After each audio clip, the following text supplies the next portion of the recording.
Assalamualaikum warahmatullahi wabarakatuh. Bertemu lagi dengan saya Rima Ima Khoir dari Fakultas Agama Islam, Prodi Pendidikan Guru Madrasah Ibtidaiyah semester 2. Di sini saya mau menjelaskan tugas, peran, dan fungsi guru. Sebelum saya menjelaskan, klik dulu tombol subscribe. Jangan lupa bunyikan lonceng, klik like, komen, dan share. Terima kasih. Tugas guru.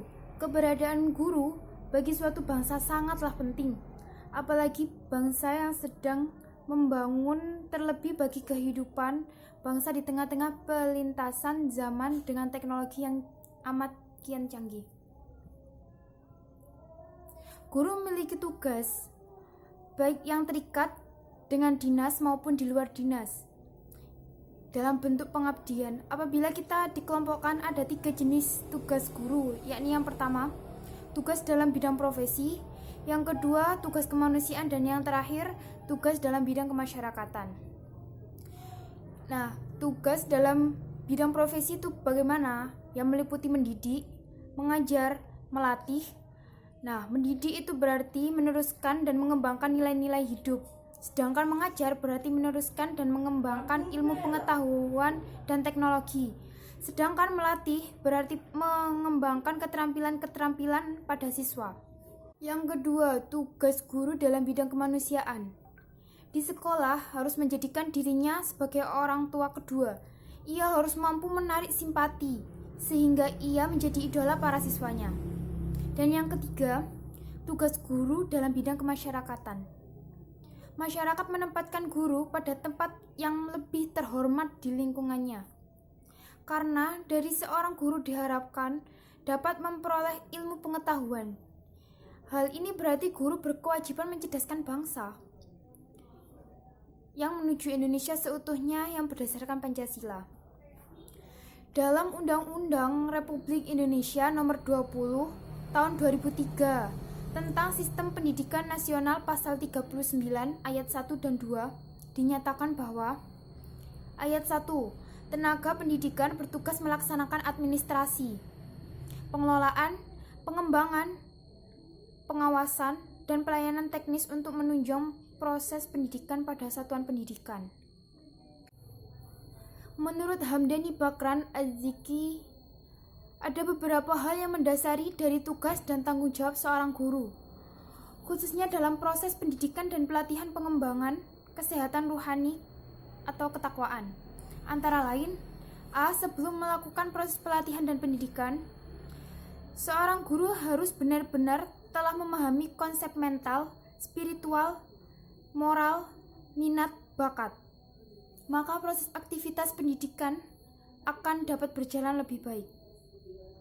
Yang kedua, membangun dan mengembangkan motivasi anak didiknya secara terus-menerus tanpa ada rasa putus asa.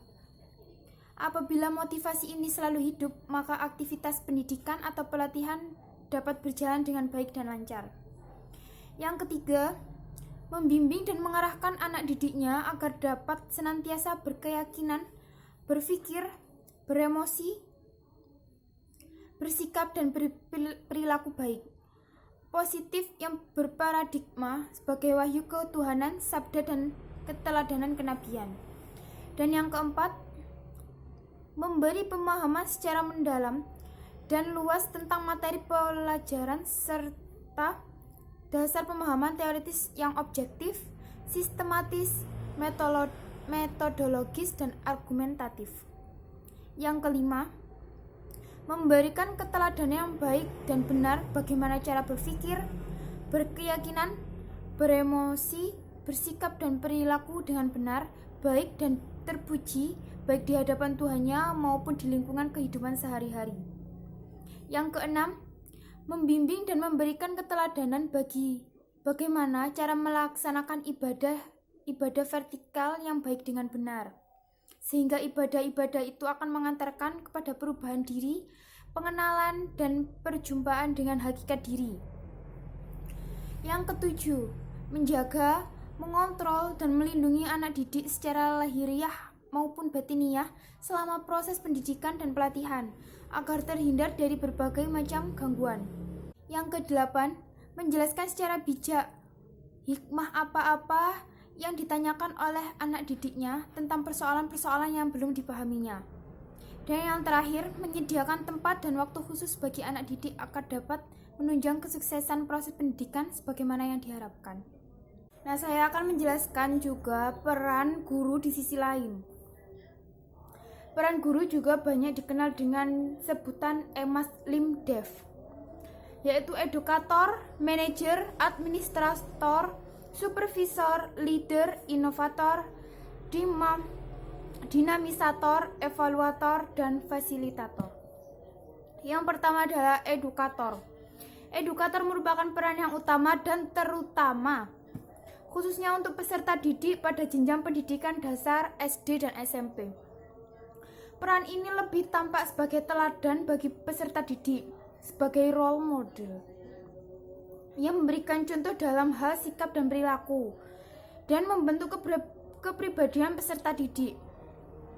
Dan yang kedua adalah sebagai manajer. Pendidik memiliki peran untuk menegakkan ketentuan dan tata tertib yang telah disepakati bersama di sekolahan, memberikan arahan yang tepat atau rambu-rambu ketentuan agar tata tertib di lingkungan sekolah dapat dilaksanakan dengan sebaik-baiknya. Yang ketiga adalah guru sebagai administrator. Guru memiliki peran untuk melaksanakan administrasi sekolah seperti mengisi buku prevensi siswa, buku daftar nilai, buku rapot, administrasi kurikulum, administrasi penilaian, dan sebagainya. Bahkan secara administratif, para guru juga sebaiknya memiliki rencana pengajar, program semester, dan program tahunan. Yang keempat adalah sebagai leader. Guru lebih tepat dibandingkan peran sebagai manajer, karena manajer bersikap kaku dan ketentuan yang ada. Sebagai leader, guru lebih memberikan kebebasan secara bertanggung jawab kepada peserta didik.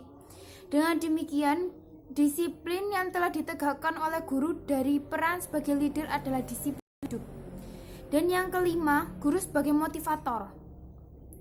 Peran sebagai motivator adalah untuk meningkatkan semangat dan gairah belajar lebih tinggi. Siswa perlu memiliki motivasi yang tinggi, baik motivasi dalam dirinya sendiri maupun dari luar. Yang terakhir adalah guru sebagai edukator atau supervisor. Sama halnya dengan motivator, guru juga harus mempunyai semangat tinggi agar siswanya juga mencontoh semangat yang diraih oleh guru. Terima kasih. Semoga bermanfaat. Wassalamualaikum warahmatullahi wabarakatuh.